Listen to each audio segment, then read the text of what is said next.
Olá pessoal, nós estamos de volta com mais uma aula de atualidades aqui no LAC Concursos e o tema da nossa aula de hoje é a recente divulgação do IBGE de que a nossa expectativa de vida continua subindo e que agora alcança lá a média de 75,8 anos. Para a gente poder compreender esse assunto, a gente tem que revisar alguns tópicos importantes de demografia. Lembrando que a palavra demo significa povo, grafia significa escrita. Escrita, estudo sobre população. Então, alguns conceitos são importantes. O primeiro conceito, pessoal, é o que nós chamamos de população absoluta.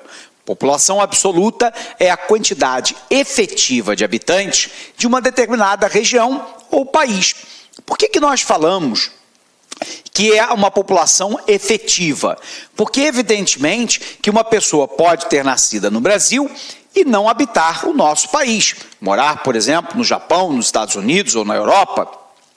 Da mesma maneira que eu posso ter um italiano radicado no nosso país há anos, que constituiu família aqui em caráter permanente e, portanto, ele vai ser contado como população do nosso país, enquanto que aquele brasileiro que vive nos Estados Unidos deverá ser contado como população da América e não do Brasil. Então, o primeiro conceito é o conceito de população absoluta, que é a quantidade efetiva de habitantes de um determinado país. Por um outro lado, nós temos um conceito importante, que é o conceito de taxa de fecundidade. O que é taxa de fecundidade? É o número médio de vezes em que as mulheres engravidam durante a vida. No passado, a gente dizia que era o número médio de vezes que as mulheres em idade reprodutiva engravidam.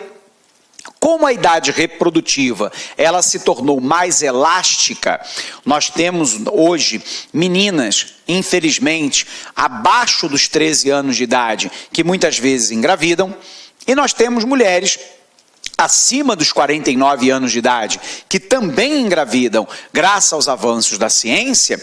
Essa idade fértil já não é mais um conceito exato. No passado, era considerado entre 15 e 49 anos de idade.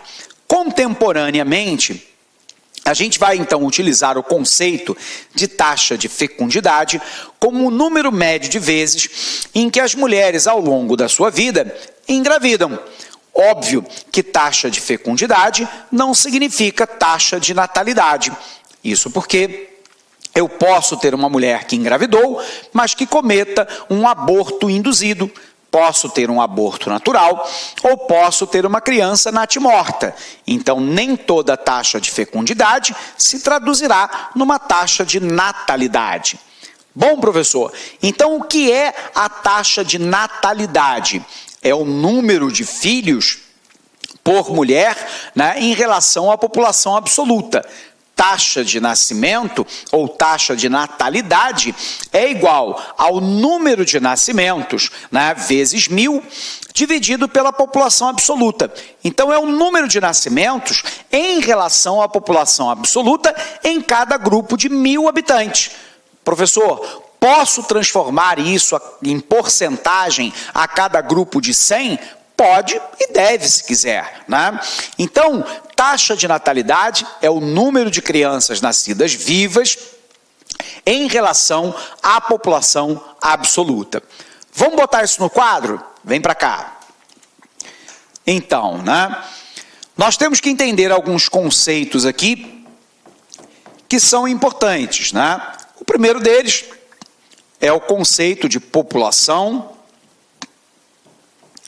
absoluta, que é lá a quantidade efetiva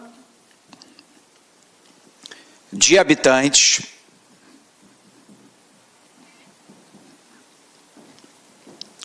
de um dado local. Por um outro lado, nós temos o conceito de taxa de fecundidade, que se remete ao número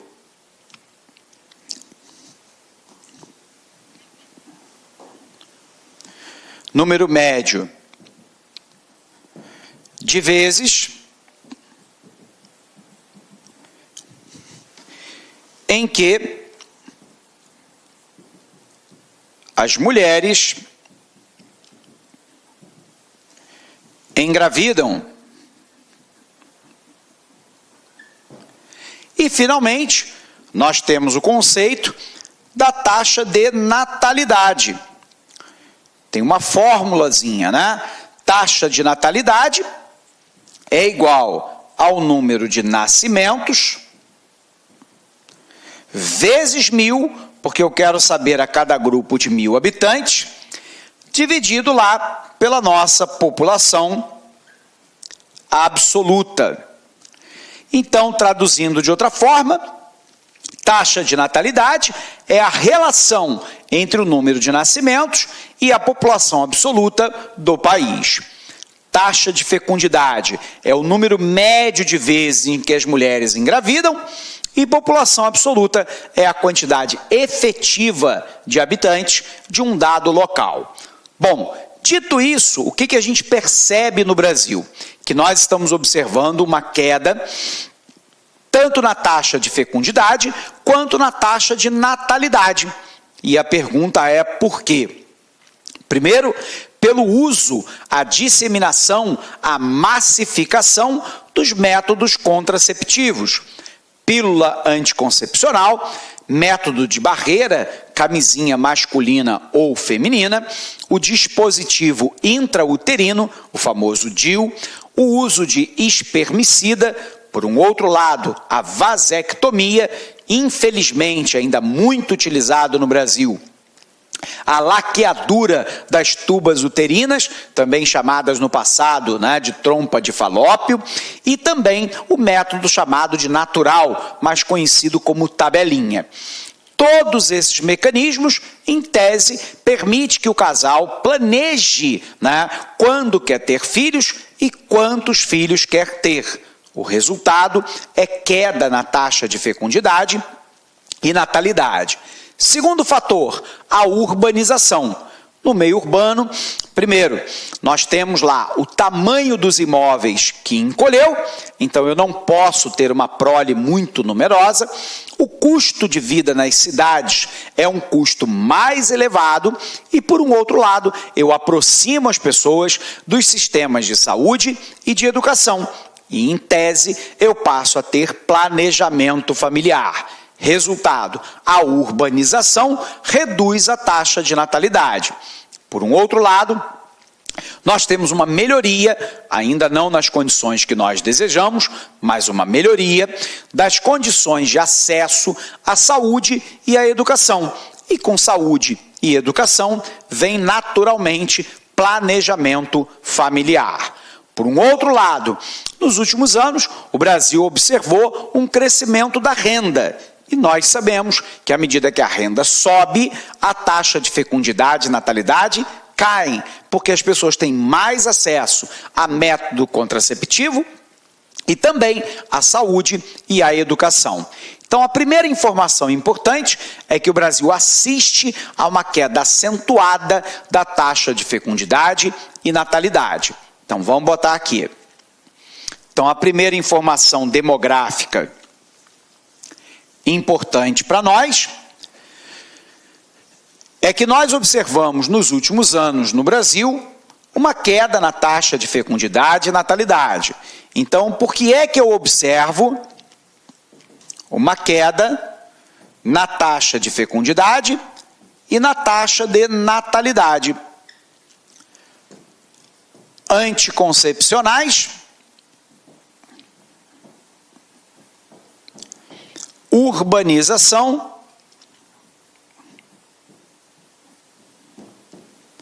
melhoria na saúde e na educação, elevação da renda e o último ponto, a entrada da mulher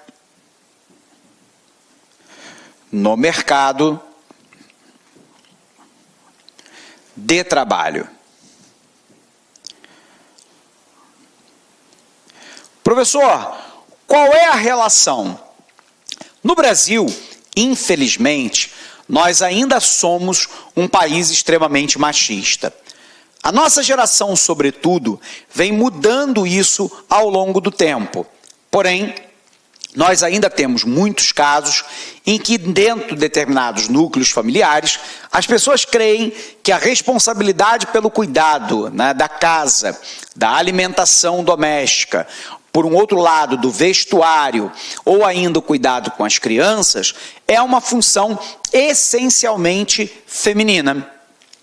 O resultado é que quando a mulher vai para o mercado de trabalho, ela acaba tendo uma função tripla, né? A sua função profissional, o cuidado com a casa e o cuidado com as crianças. Ela fica então sobrecarregada.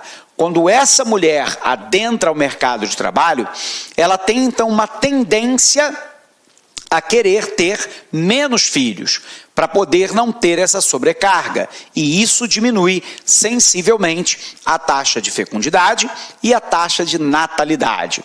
Por um outro lado, eu quero te lembrar que a mulher hoje tem uma escolarização maior do que nós homens. O resultado é que essa mulher, ela tem se formado por volta dos 24 anos de idade.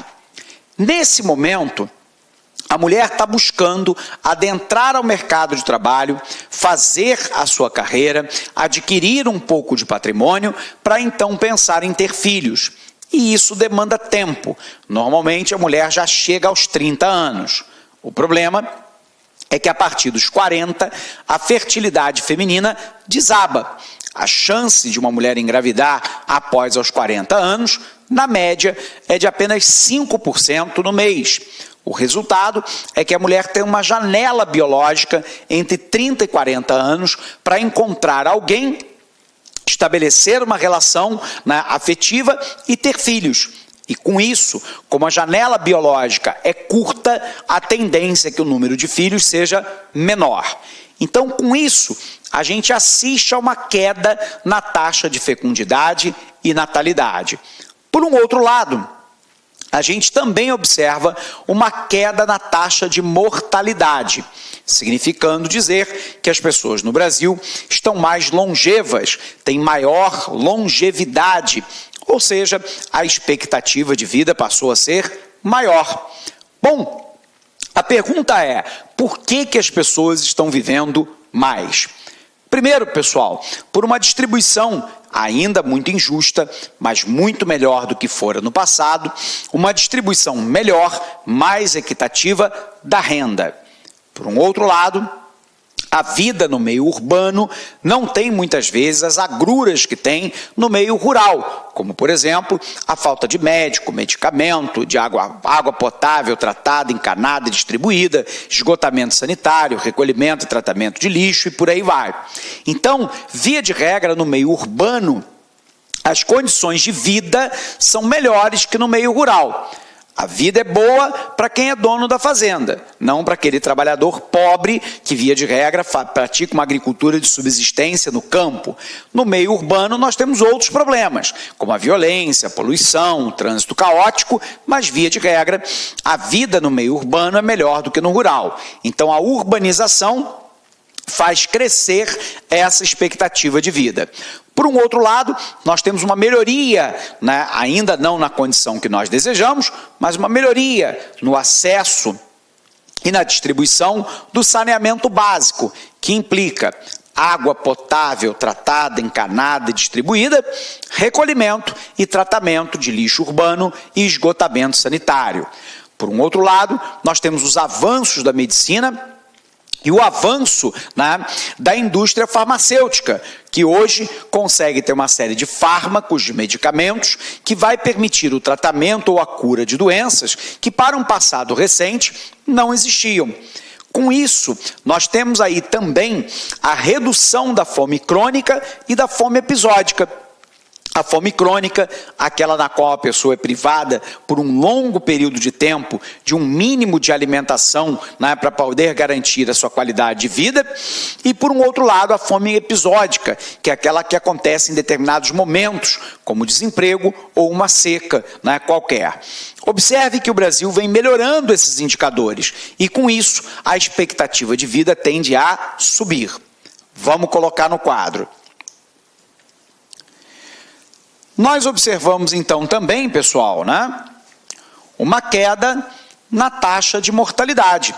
Então, observando aqui,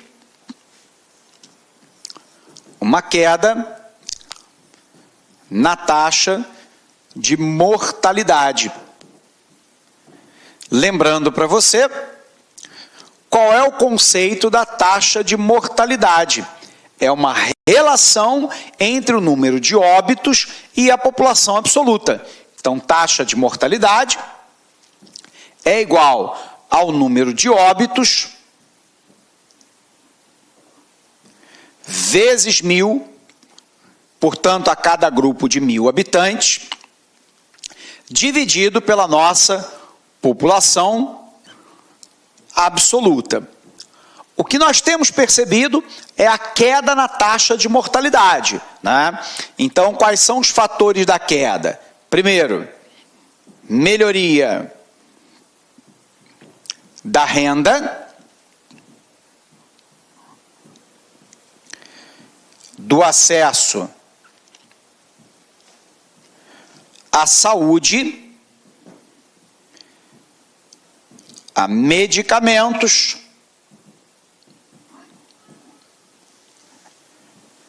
e saneamento básico.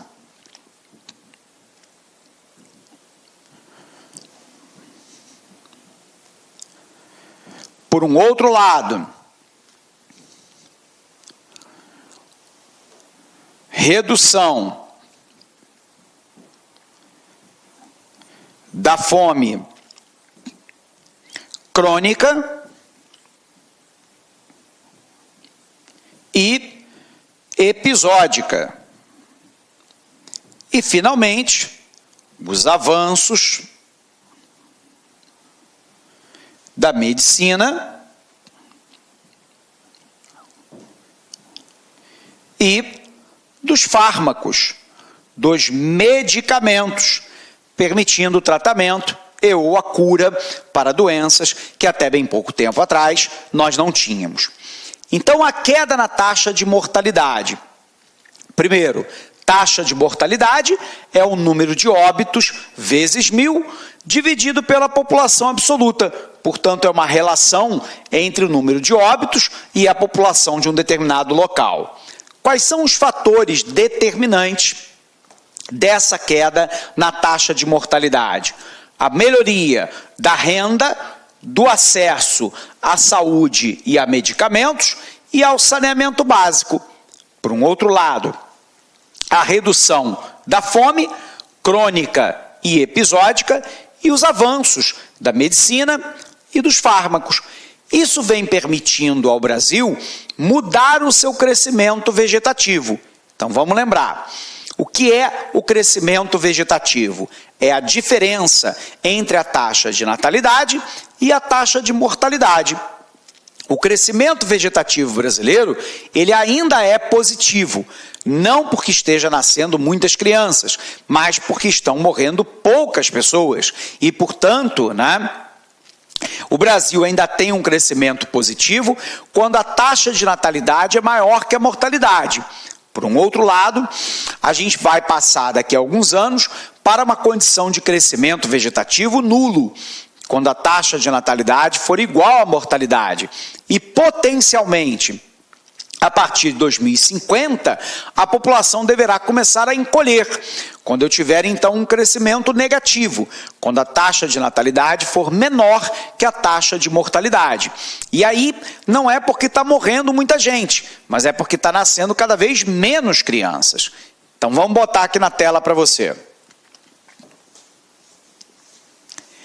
Isso nos leva, pessoal, a um conceito importante, que é o de crescimento vegetativo.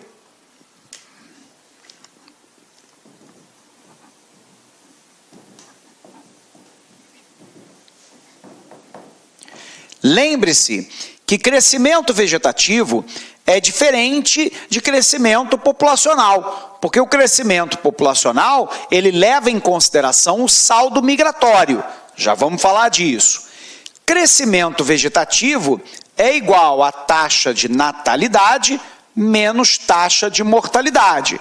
Na hora da prova, você só tem que lembrar que não pode inverter isso aqui. Se inverter, dá errado. Qual é a condição de crescimento vegetativo positivo? Quando eu tenho lá taxa de natalidade maior que taxa de mortalidade.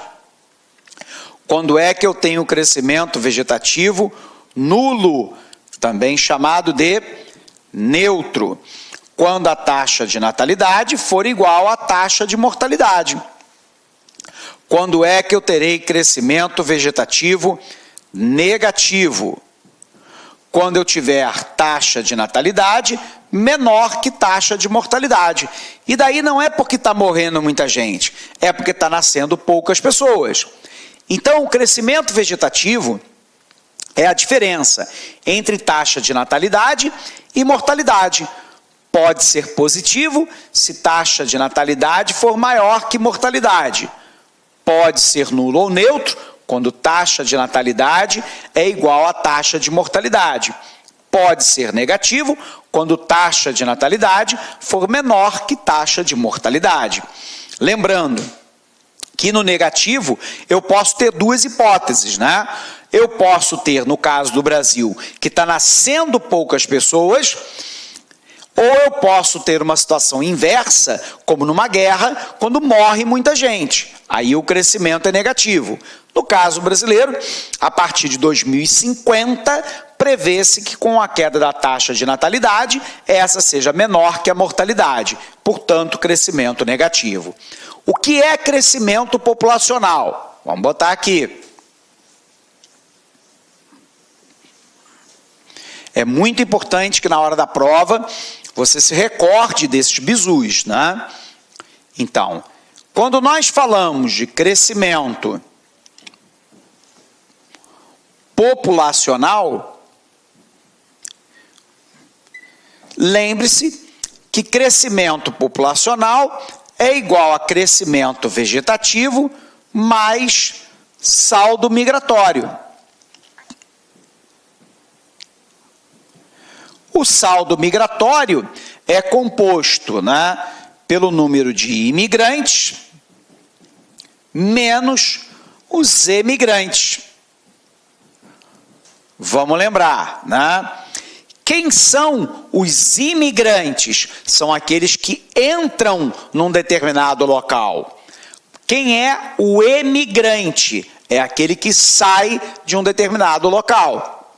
Óbvio, então, que todo imigrante num local será emigrante num outro local. Então, exemplo, né? Você tem lá um brasileiro que saiu do nosso país para morar nos Estados Unidos. Para os Estados Unidos, eu estou falando de um imigrante brasileiro. Para o Brasil, eu estou falando de um emigrante brasileiro. Então, crescimento populacional é igual a crescimento vegetativo mais o saldo migratório. Imigrante menos emigrante. Qual é a grande questão, né? É que o IBGE nos diz que o brasileiro está vivendo cada vez mais. Portanto, nós estamos partindo para aquilo que os demógrafos chamam de transição demográfica.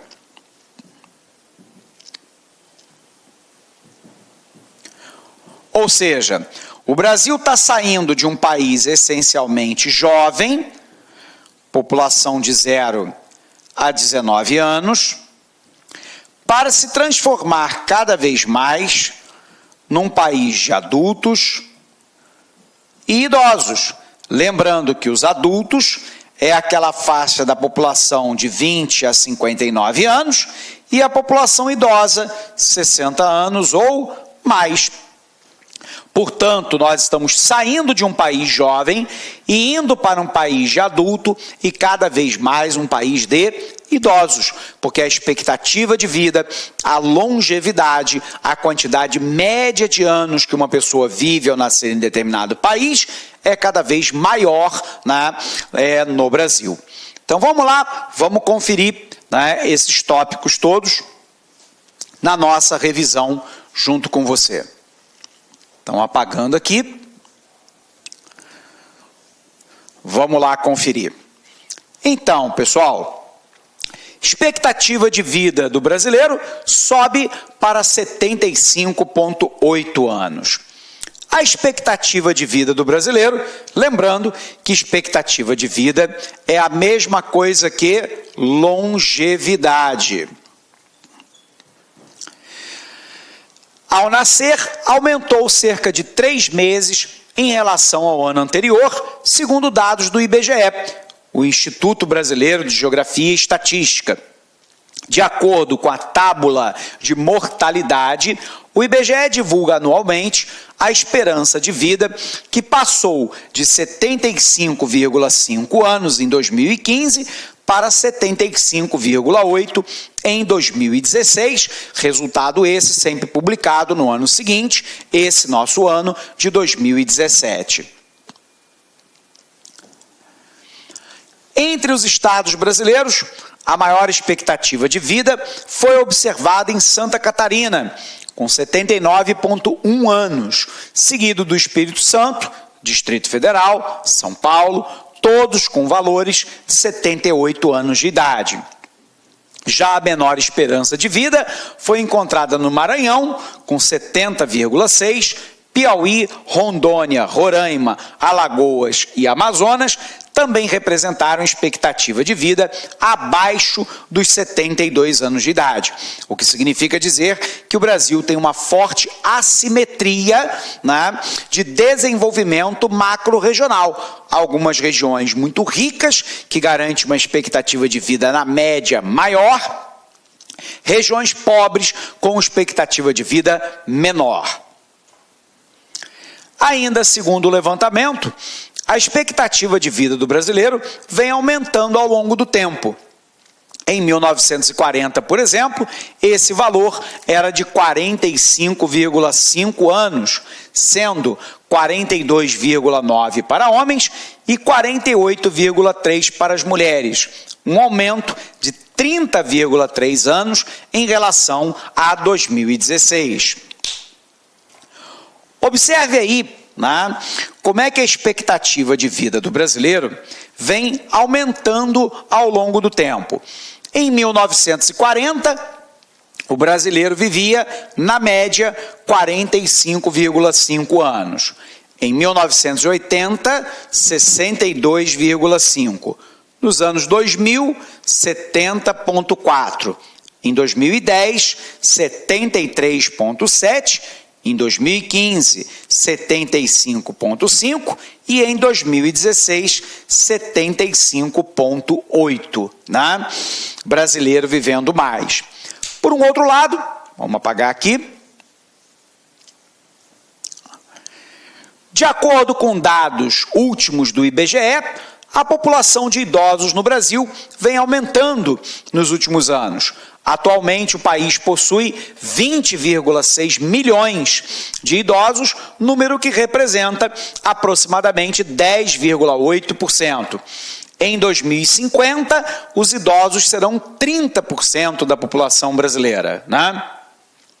Segundo a Secretaria Nacional de Promoção dos Direitos Humanos, até 2050, a população idosa irá crescer até 20% com relação aos números atuais, chegando à marca de 64 milhões de pessoas com idade superior a 60 anos. Entre os fatores que explicam esse aumento estão a melhora na qualidade de vida, que ampliou as expectativas dos brasileiros, e o baixo crescimento populacional, aliados a menores taxas de natalidade e de fecundidade.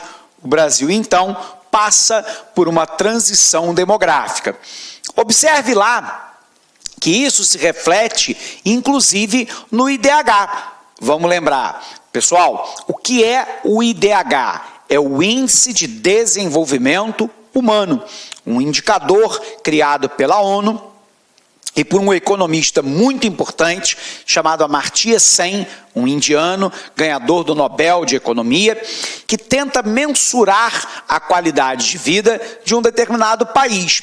O IDH se baseia lá em 3 indicadores: a expectativa de vida, que é um reflexo, né, da renda, da habitação, da segurança pública, da alimentação, do acesso e da qualidade da saúde, dos medicamentos e por aí vai. Segundo indicador, a escolaridade, e aqui eu quero 2 itens, né? Eu quero saber o número médio de anos que os estudantes passam nos bancos escolares e o número de analfabetos em relação à população total.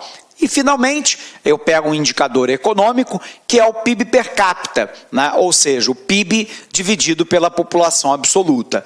Quando eu olho os dados do Brasil, o Brasil está num país de alto desenvolvimento humano, 0,754, né? Mensurado em 2016. Observe que existem alguns outros países, né, inclusive países latinos, como o Chile, que está bem à frente do Brasil com 0,84. O campeão é a Noruega, com 0,94. Lembrando que o IDH, quanto mais próximo de 1, melhor é o desenvolvimento humano. Na outra ponta, a gente tem a República Centro-Africana, com 0,352, como pior IDH do ano de 2016. Quando comparamos a média de anos de estudo no Brasil, que é um dos indicadores lá do nosso IDH, mostra que boa parte do subdesenvolvimento brasileiro pode ser explicado por uma má educação, né? Nós hoje temos um acesso melhor do que fora no passado, mas temos um drama na educação brasileira, né? Enquanto que no Brasil a média de escolarização é de 7,8 anos, na Suíça é praticamente o dobro, 13,4 anos. Né? Em Burkina Faso é a pior situação do mundo, com 1,4. Observe lá que alguns países da própria América têm uma situação melhor que o Brasil. Paraguai, Bolívia, Equador, Suriname, Guiana, Uruguai, Peru, Venezuela, Argentina e Chile têm uma escolarização melhor que a nossa. E no grupo dos BRICS, Brasil, Rússia, Índia, China e África do Sul, South Africa, o Brasil está lá à frente da China e da Índia, mas perde para a África do Sul e para a Rússia. Aliás, a Rússia com 5 anos quase de escolarização maior que a nossa. E aí você pergunta, professor, qual é a importância da escolarização para a expectativa de vida? É que quanto mais escolarizado, a tendência é que os hábitos de higiene estejam mais consolidados. Ao mesmo tempo, os cuidados com saúde e com acesso a saneamento básico também seja melhor. À medida que a escolaridade sobe, a renda sobe e isso garante uma qualidade de vida maior. Quanto maior, portanto, a renda, em tese, maior será a expectativa de vida. Ok? Bom, pessoal, com isso então, vamos só apagar aqui. A gente encerra mais essa aula com você, né? E a gente se encontra num próximo momento, onde a gente terá a oportunidade de continuar analisando a atualidade. Abraço grande, bons estudos e até lá!